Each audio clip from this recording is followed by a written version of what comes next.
City update ન્યૂઝમાં આપનું સ્વાગત છે। સુરતમાં સરકારી શાળામાં બાળકો પાસે કાળી મજૂરી કરાવવાનો વિડિયો સોશિયલ મીડિયામાં વાયરલ થયો છે।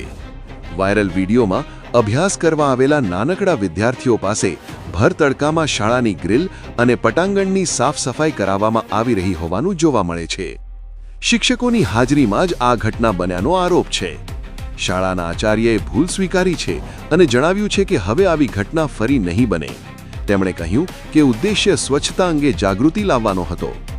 નગર પ્રાથમિક શિક્ષણ સમિતિએ મામલાને ગંભીરતાથી લીધો છે।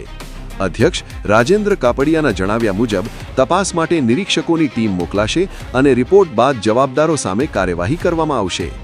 સમિતિ દ્વારા તમામ શાળાઓને સ્પષ્ટ સૂચના આપવામાં આવશે કે બાળકો પાસે સાફ સફાઈ કરાવવી નહીં।